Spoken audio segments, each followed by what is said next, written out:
Recently, a ton of rightful attention has gone to Evan Call, a California-born artist who's been making waves in Japan as the composer for Frieren Beyond Journey's End. And if you follow anime at all, that show doesn't really need an introduction. It's a worldwide mega hit and one of the true breakout anime from the last few years. But beyond surface-level praise, I don't see much discussion online regarding the career of its excellent composer. Call being a white boy from California is an interesting factoid to me in particular, as it ties directly into a topic I've always had a fascination with. That being the wide-reaching impact of American musicians on many anime and game soundtracks that you may know and love. Music has always been the most universal language. No borders or barriers to hold it back as a shared art form. From drunkenly belting out some tunes with friends at a karaoke bar, to that one summertime stint you did in a band as a kid that burnt out as quickly as it started. Not speaking from experience there or anything. Music really has been the most universal constant in breaking through any linguistic or cultural barrier. And the cultural exchange that's resulted from it can be a beautiful thing. Unless it's Steven Seagal trying to do a Jamaican dancehall song.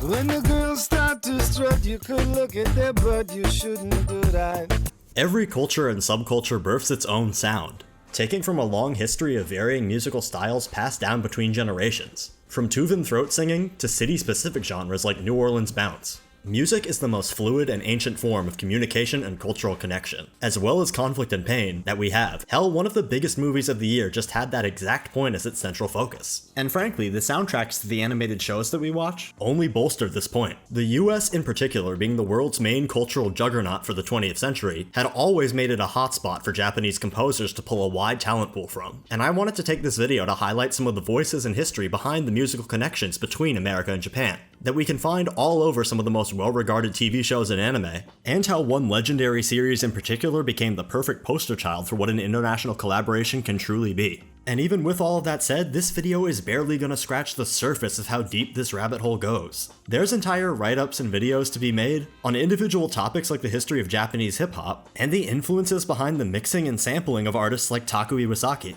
But I hope this video can at least serve as a good introduction to this topic for you. The origins of American musicians working in Japan obviously greatly predates the animated shows and games that this channel focuses on, but a compartmentalized rundown of that history is necessary to set a bit of groundwork. Plus, it's generally just fascinating and worth taking into context to paint a clearer picture. The writings of Professor Masako Ota of Kobe University were monumental in research for this section of the video. And if you want a much deeper dive into the full story, her writing is a must-read, as she's done a spectacular job compiling much of this history.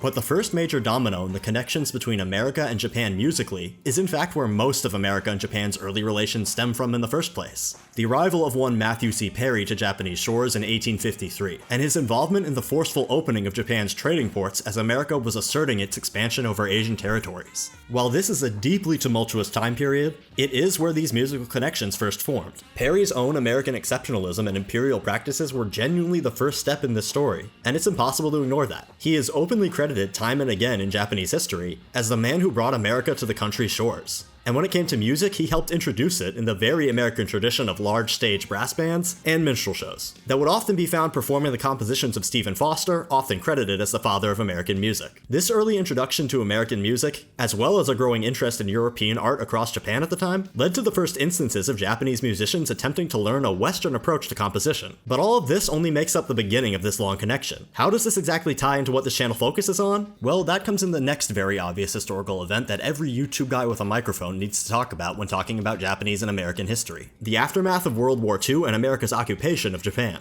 During the post-war occupation period between 1945 and 1952, Japan was essentially forced to accept broad-reaching elements of American and Western culture. This was a period where America held a strict chokehold over the country, as it contributed greatly to the formation of the nation's post-imperial identity. This on top of the fact that many Japanese musicians had been traveling between the American West Coast and Japan, leading to the nation becoming well acquainted with America's broader cultural practices. Music in particular. Japanese composer Toru Takemitsu reflected on this era of occupied Japan during a lecture at the Japan Society located right here in New York City. There I also sought out American music. Through hearing the music of Roy Harris, Aaron Copland, Walter Piston, Roger Sessions, and such great American composers, I was introduced to an unknown world. For me, after having tasted the bitter, miserable experiences of the war years, this music seemed full of hope.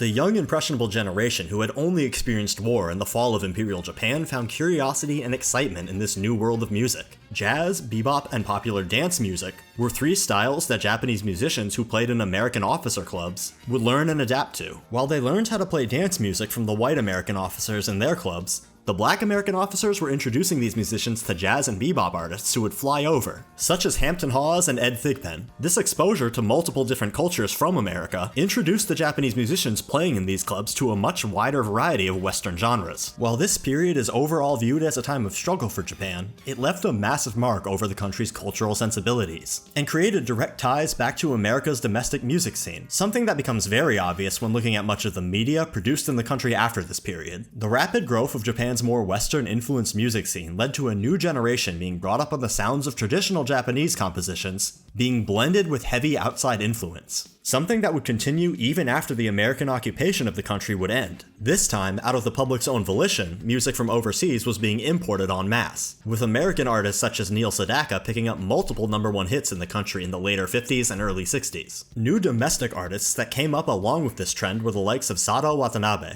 who became a pillar of Japanese jazz through his long career, and legendary pianist Toshiko Ayakoshi, who came to be known as a forebearer in Japanese bebop, was another figure in this burgeoning post-war scene, even heading to America to receive her education at the Berklee College of Music in Boston. It was this first generation that would serve as the bridge to the period that truly ties this all back into this channel's real focus, the 1970s and the start of American musicians becoming involved in the burgeoning Japanese television and animation industries. There are two central figures that can debatably be credited as the initial acts most responsible for tapping American artists into the anime wave. One being a band that started in Yokohama, Japan, and the other being an individual, an all-American man from Kansas. And the impact that the careers of these two acts had underlines the broader story of a time period of change, one where a true market for foreign artists in Japan would begin to form. And while these two stories run parallel, they both serve as extremely important pieces of this puzzle. The genre-bending rock group Godiego and Casey Rankin. Casey Rankin was a former US Marine, having come off the heels of the Vietnam War by the time he landed in Japan in 1971. A guitarist and songwriter by trade who had worked with many acts across the US. Rankin had become disillusioned with America, its war in Vietnam seemingly unending, and its music industry having bled him dry for his love of the art. Rankin would travel to Japan in 1971, where he would study and fully convert to Zen Buddhism at Shojiji Temple in Yokohama. Falling deeply in love with the country, Rankin would move his family to Japan full-time, where he would moonlight as a session musician in clubs across the nation. By 1976, Rankin had started a band called Short Hope, with 3 other American expats under Kitty Records. Short Hope would become noteworthy as the first domestic Japanese band with no members of Japanese descent. Short Hope saw a 2-year run that eventually led to Casey Rankin meeting and befriending Japanese guitarist Yoshino Fujimaru, who was currently working under the group One Line Band, tasked with composing for the TV drama Oretachi wa Tenshida for Nippon Television. Fujimaru and Rankin would come together, changing One Line Band to a new group, Shogun,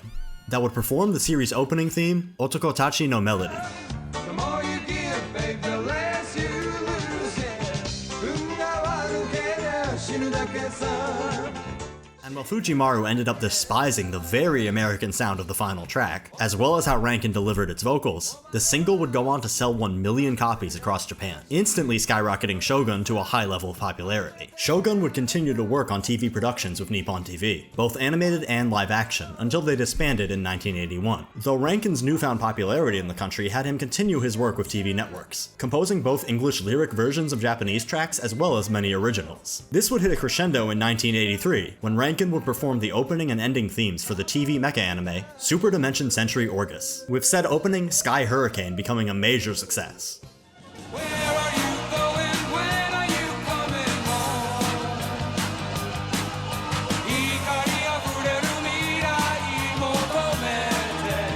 Whoa. To this day, Sky Hurricane is still heralded in Japan as one of the best robot anime theme songs, and this is a sentiment that I wholeheartedly agree with. His work on numerous anime would continue over the next decade, while also forming a rebooted version of Shogun. By 1993, Rankin found himself working with Sonic Team to compose and perform the tracks Cosmic Eternity and Sonic, You Can Do Anything for Sonic CD. 2 tracks that sadly never made it to the overseas versions of the game. Rankin's career would start to slow down at this point, though he would continue to work gigs across the 90s, and by 1999 formed his own record label in Japan. Pure Records. Pure Records was created to give a launch platform and production house to non-Japanese artists living and performing in Japan. Rankin had the goal of creating an easier platform for people like himself with the label, and Pure Records is still fulfilling that mission to this day. While Casey Rankin would tragically pass away from cancer in 2009, his legacy is something that is absolutely worth preserving, and his work helped set a new standard for live action and TV animation soundtracks. If you want a more detailed breakdown of Rankin's life, I highly suggest watching Mercury Falcon's excellent mini-biography on him, as it goes into greater detail on the man's life. Rankin's story will always be a fascinating one, and it's a key fixture in the broader connection between American musicians and anime. Had it not been for Rankin's trailblazing, it's hard to determine what the market for foreign acts in Japan would even look like today. Rankin was one of the two pillars of foreigners working in Japanese television. The other was the massively popular rock group, Godiego. At the aforementioned Berklee School of Music in 1975, Japanese pianist and former member of the early J-rock group the Golden Cups, Miki Yoshino, had completed his degree at the university. There, Yoshino had met a young American bassist, Steve Fox, who he would become close friends with. Fox, having worked as a demo salesman for Japanese Fender guitars under a work visa, was not unfamiliar with the Japanese music scene as is, so the two of them together would return to Japan where they would form a new rock group, Godiego, with the goal of creating a band that's music would transcend borders. Songs written in Japanese but sung entirely in English. To accomplish this goal, Fox and Yoshino brought on Yukihide Takekawa as the lead vocalist, fellow American Tommy Snyder as the drummer, and Takami Asano as the group's lead guitarist. Godiego would struggle at first, as in Fox's own words in a 2019 interview with Yusei Kijima, he'd state, "That's right, we sang in English and for some reason that wasn't very good for the TV and the radio folks. They didn't really appreciate us singing in English only, so we were forced to have to interpret our music into Japanese and sing it in Japanese. If we were able to have our way with it, we would have kept singing in English. Nonetheless, we felt that English fit better." With the group's vision being slightly compromised to appeal to radio stations in Japan, Godiego would slowly start to take off. But it wasn't until 2 years into the band's run in 1977 that they would see their first taste of popularity, when Miki Yoshino was brought on to compose the soundtrack for the legendary Japanese horror film, House. Not wanting to leave his bandmates behind, Yoshino would bring the entirety of Godiego with him on the movie's soundtrack, giving them more maneuverability in the entertainment industry going forward. In the following year of 1978, the band would explode in popularity, thanks to the massively successful Japanese adaptation of the Chinese classic Journey to the West, that would air that year under the title Sayuki. Godiego was picked to compose the show's opening and ending tracks, as well as Miki Yoshino himself once again serving as one of the show's primary composers. To call Sayuki a hit would be underselling just how massive this show was in late 70s Japan, running for 52 episodes on Nippon TV and becoming one of the best performing series of the late 70s. One aspect that greatly contributed to the show sticking its landing, beyond its incredibly stacked cast, was Godiego's entirely English-sung opening theme, Monkey Magic. Born from an egg on a mountain top, the punkiest monkey that ever popped. He knew every magic trick under the sun, to tease the gods and everyone and have some fun. Monkey Magic became a massive hit on the Japanese pop charts, solidifying Godiego as one of the biggest acts of its time. With momentum in the group's sales, Godiego would continue into the following year, with the 1979 film iteration of the Galaxy Express 999 seeing Godiego perform its titular main theme. Galaxy Express 39 will take you on a journey, a never-ending journey, a journey to the stars. The track would only bolster Godiego's presence on Japanese radio, going number 2 on the pop charts. Godiego from that point forward was on a rocket ship to the top, with each band member even going beyond the group's run, finding success on their own. The group even gained some popularity overseas, when Sayuki would air in Southeast Asia, South America, and the UK under the title of Monkey, becoming a reasonably successful overseas import and bringing Godiego's music to a whole new demographic. Godiego still occasionally performs together, with their most recent reunion tour being held in 2023. It's a band with an immense legacy in Japan. Steve Fox and Tommy Snyder are two of the most well-known American musicians in the country due to the massive impact that the band had across the nation. Godiego has released well over 30 albums in its multi-decade-long run that still continues to this day, and tribute is often paid to the band by other Western acts in Japan, like the pop group aptly named Monkey Magic, a band started by Canadian brothers Maynard and Blaise Plant that's had its own hits across the country and created original songs for a handful of anime themselves. The stories of Casey Rankin and Godiego are beautiful examples of acts that serve to bridge the gap between American and Japanese culture in non-aggressive, widely celebrated methods. The painful memories of American occupation sat behind what this new era in the late 70s and mid-80s brought with these acts. And with the changing times pioneered by these acts, the floodgates had truly opened for session musicians across America to find work now in the massive anime and Japanese drama fields. And it was only a matter of time before Japanese composers who worked on these productions would take note and create an even larger shift. While the likes of Rankin and Godiego paved the way for more contemporary American musicians to have a place in Japan, the older acts from the occupation and post-occupation eras didn't entirely fade away in relevance. And something I'd never want to leave out of this video, knowing the robot anime I focus on this channel, is the wild story behind the openings and first ending to Mobile Suit Zeta Gundam. During the production of Zeta Gundam, the Madman Tomino, in the words of King Records producer Junji Fujita, Mr. Tatsuo Oba went with director Tomino on a rush trip to New York. The choice of Mr. Neil Sedaka was originally due to director Tomino's request for a major international figure, so we started by consulting a sub-publisher that managed overseas music rights. This led to a man that I briefly brought up earlier in this video, Neil Sedaka, signing an agreement to rearrange a handful of his hit songs to be used in the highly anticipated second Gundam anime. Sedaka would recompose two of his songs, Better Days Are Coming and Bad and Beautiful, and listening to them side by side their Gundam counterparts, Zitoki wo Koete and Hoshizora no Believe, it becomes very apparent. Time for a celebration. There'll be a new tomorrow. On a train of glory. Not on the train of sorrow. It's frankly both hilarious and awesome. Sedaka would also compose the show's second theme, readapted from an unreleased song of his for us to decide.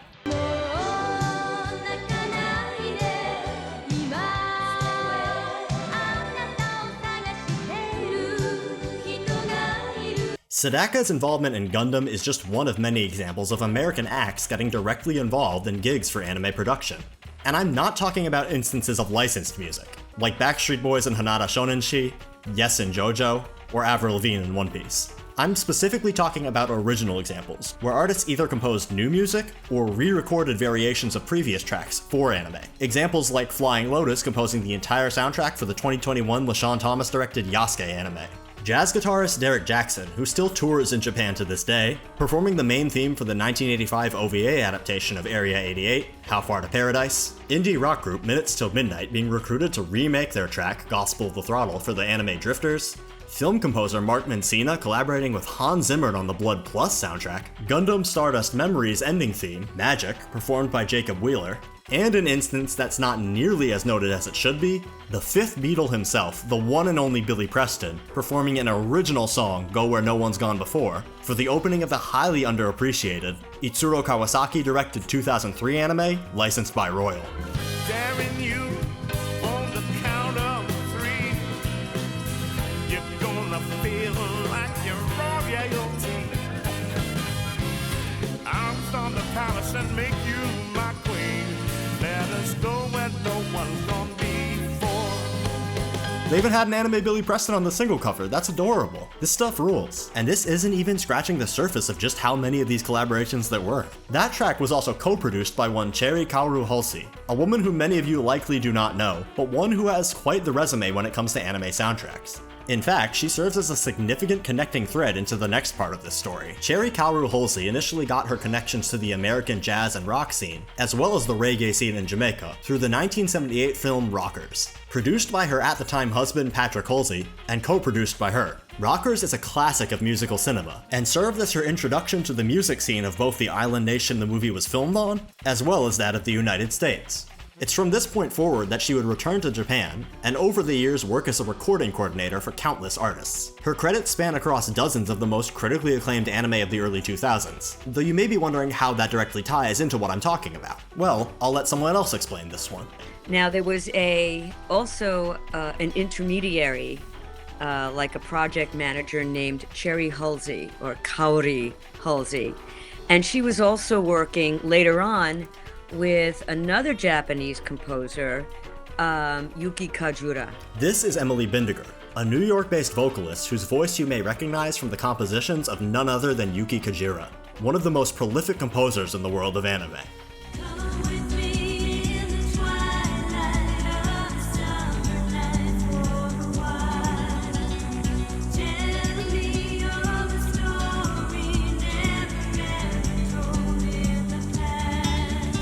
Kujira has worked with numerous American musicians and performers in her long and very storied career, two of those women being Emily Bindiger and Deb Leons, who were both kind enough to allow me to discuss their experiences working with the esteemed composer. Yuki Kujira is one of the first names that comes to mind when I think about artists who have worked with American musicians in the intervening years. Her work is widely celebrated, both in context of the series she's been involved with and the wide success domestically of her own albums. From Dot Hack to Madoka to Sword Art, Kujira's compositions have been one of the strongest elements of the productions she's worked on, recognizable for layers upon layers of vocal chants. This also extends to her time as Calafina's lead organizer and songwriter. If you're familiar with her early 2000s work in particular, then two voices that you may recognize without even being able to put a name to said voices are Emily and Deb. When I asked Emily about the recording process when working under Kujira, she explained it as, You know, I remember spending a couple of hours before I even really recorded a note.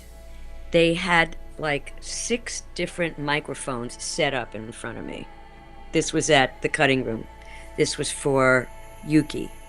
They wanted to hear what I sounded like on each separate microphone to decide which was going to be the best one for my voice, and that was going to be the sound. And the other thing that was really, really fun about Yuki's music is that there were all these background parts that she had written out, and I sang everything. I can read music very well, and it was all written out, and it was just so much fun to work on, like these layerings, so much fun. I was gonna go to that point. Yuki Kajira's music is known for being very, very layered. Very layered. Exceptionally layered. Yep. By the standard of that. Yeah, there's a lot of counterpoint Yeah. and harmony, and just like, there was one song, what's it called? The World, I think, where there was like, I don't know, maybe 32, 64 bars of just like, hey, hey, hey. My dog just looked at me like, what happened?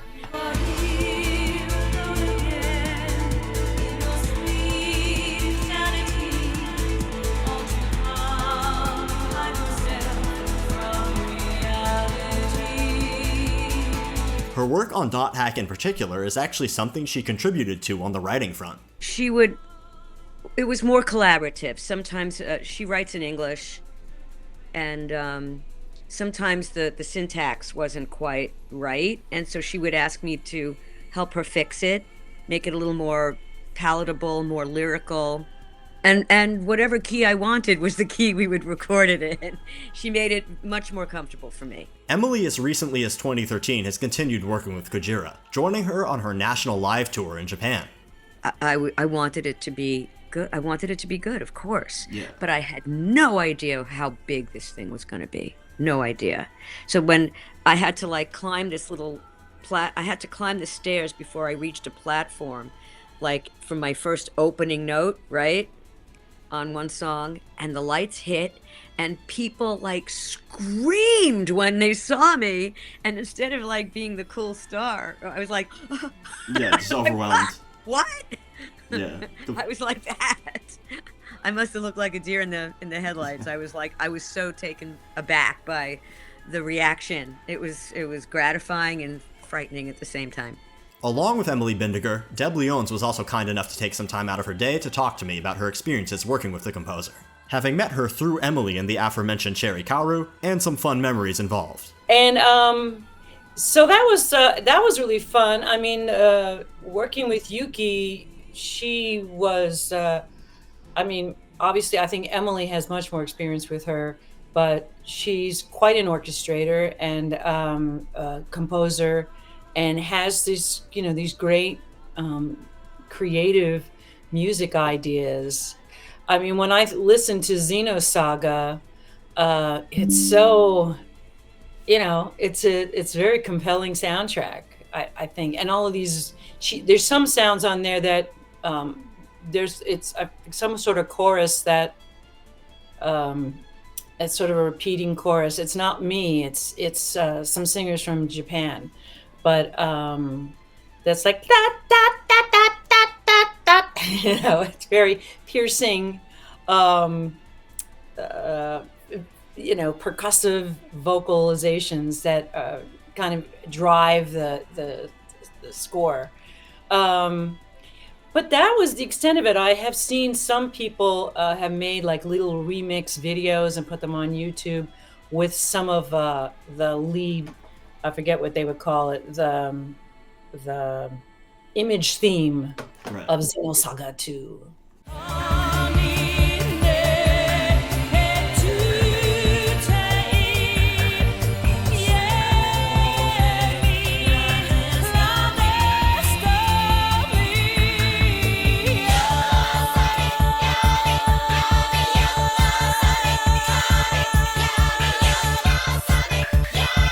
Another composer that Cherry Karu worked as the recording sessions coordinator under is perhaps the single artist in Japan best known for collaborating with American acts in her work. That is none other than the legend herself, Yoko Kanno. Kanno needs no introduction. Her genre-bending style blends sounds from every country and culture together to create a timeless, global soundscape, working with some of Japan's greatest session musicians in her own band, the Seatbelts, as well as composing tracks along with Japanese music royalty, like Mai Yamane and Maya Sakamoto. Though to capture that true international sound, Kanno has worked with countless musicians throughout the world, including Emily Bindiger. It was in the 90s with Yoko. I'll tell you why I know that. And this is a funny story. I was touring in 1999 with Neil Sedaka. Neil Sedaka is an old tunesmith from the 50s, 60s, like the history of rock and roll, right? Yeah. And he was very popular in Japan, and he asked me to come sing with him in Japan.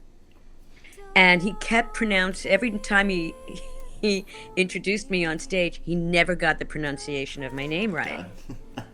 Never, not once. And then he took me out to dinner on a night off, and he said, "Are you having a good time?" I said, "Neil, I'm having a blast. I love Japan." And he goes, "Anything that you want to tell me?" I said, "No, everything's great, except you don't really pronounce my name correctly." He goes, "Oh, what have I been doing?" I said, "Well, it's Bindiger, but you've been saying Bindinger, Bendinger, Bindigener." He goes, "Oh, who knows you in Japan?" And I went, "A lot of people." A lot of people. That's great. Said, yeah. That's great. So I said, yeah, they know me in Japan. Though the primary American vocalist on many of Kanno's compositions, and some of the most memorable tracks in the history of the anime medium, from Cowboy Bebop, Wolf's Rain, and Razafan's few Kanno-composed insert songs, and much more, is one Steve Conti. They called me, I sent a demo tape, I think it was cassettes, or maybe I burned a CD back then. It was about 1998. And sent it in, they liked what they heard. They brought me down to the studio. I sang up one song for Yoko's solo album. This was before she was doing anime stuff. She was just, she had this album called Song to Fly. I sang a song called Nowhere and Everywhere. And she came back like a few months later and said, "I'm doing this anime called Cowboy Bebop. And would you like to do it?" And the first song I sang was Rain. And they loved it. And then they just kept calling me after that. Walk in the rain, in the rain, in the rain. I walk in the rain, in the rain. Is it right or is it wrong? And is it here that I belong? I did Call Me next with a 30-piece orchestra live. She was intent on having me sing live with the string section.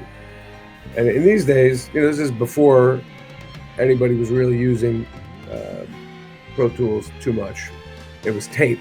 It was big reels of 2-inch tape, expensive studios like the Hit Factory, the Power Station, or somewhere in Manhattan. Big expensive studio, tape, and no pressure. I got to sing live with a 30-piece orchestra and not fuck it up, in one take. And that's what we did. That was one take for that song?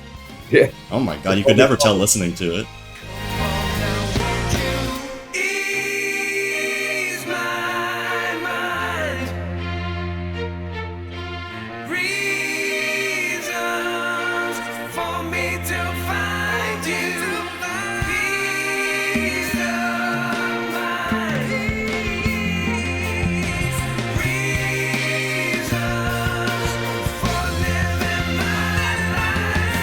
You always hear interesting stories, or at least people who know in and out of the anime industry. There's a lot of interesting stories about Yoko Kanno and her personality, and just being a very eccentric character.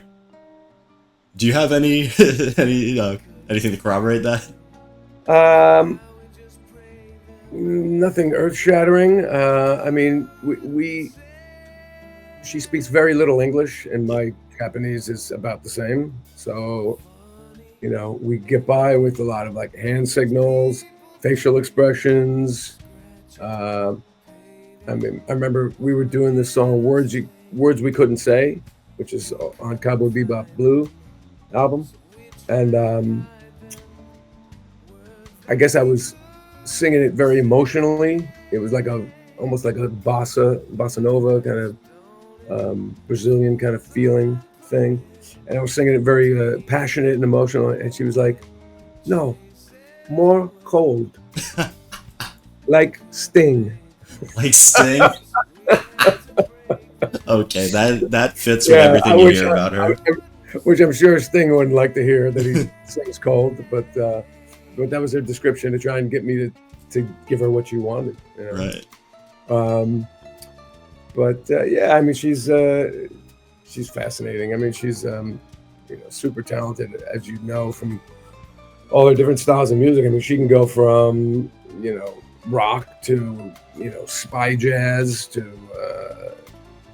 ballads, like Beatley ballads, to bossa nova and Brazilian stuff, and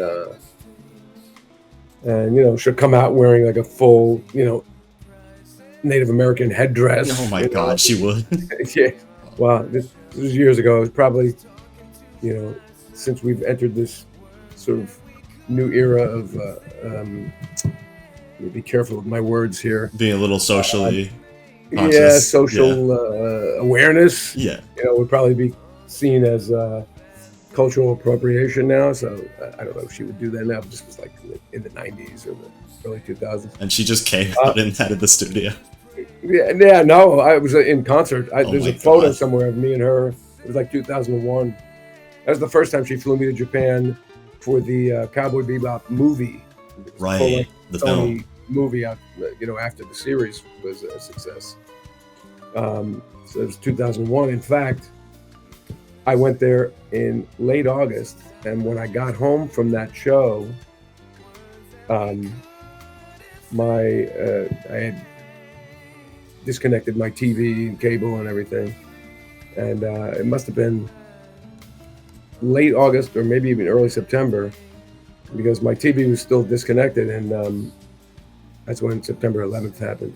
And my friend called me up and said, "Steve, turn on the TV." And I was like, "I can't. My TV's disconnected. I just got home from Japan." I said, "What's going on?" He said, "Playing at the towers."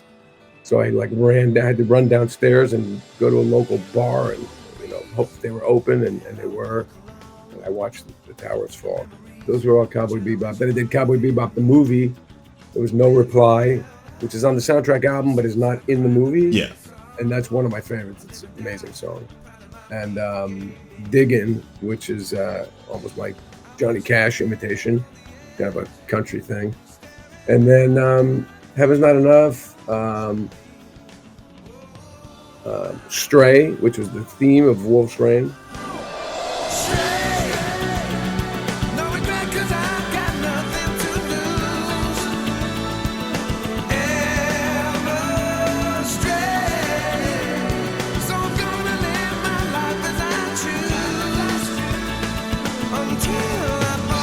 For Bite the Hand, actually, what is the story behind that? Well, when she came to do, I guess if I was doing Wolf's Rain, that's in Wolf's Rain, isn't it? Yeah. I don't know. So she was there for me to do some other song from Wolf's Rain. And it might have been Stray. I don't remember. But she played me a version of that she had done with the seatbelts. And it was amazing. It was this really wild, weird bossa nova. It was very Brazilian, African, Afro-Cuban sounding. It was and she was wanting me to play guitar on it. I said, I don't know what I would do on this. I was a little intimidated. I said, this sounds incredible. I mean, what am I going to add to this? And she was like, for some reason, she had it stuck in her mind that she wanted me to play guitar on it. But she definitely wanted me to sing it. And she said, what if you were, through the interpreter, she said, what if you were to play guitar? What would you do? And I said, well, I would probably do something like this. And I grabbed the acoustic guitar and I started playing that thing that I play on the, and she's like, yes, that's it. Go out there by yourself and just do that. And I was like, just me and the guitar? What about the rest of the track? No, forget the track. She scrapped this amazing track. Oh my God. The sequence, which hopefully she has somewhere in her archives with no vocals on it, because I never sang it. But she just recorded me by myself. I went out and played guitar first, and then I sang it after because I was still learning the song. And that's the version that everybody knows. I'm pretty proud of that one too. That's a killer. People are born with, people are born without. Some people have, and others want what some go without. Some people live free, some people just want more. As for me, I got all that I need. I want to issue a massive thanks to Steve Conti, Deb Leons, and Emily Bindiger. I've provided links below for their social media accounts.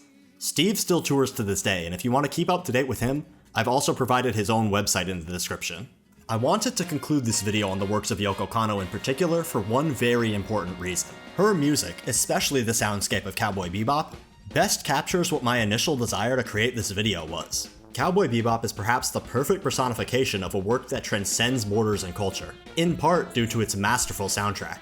Series director Shinichiro Watanabe, who prior to breaking into the anime industry wanted to work as a musician himself, said it best.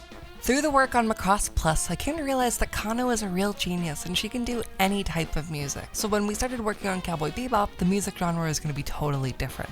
I already knew that Kanno could do it. For Macross Plus, the direction was for the music to depict something huge in scale, and you can imagine that you were flying around in a wide, open sky. Whereas for Cowboy Bebop, the music needed to be more like jazz and blues, but that might not fit with scenes in space or on a spaceship.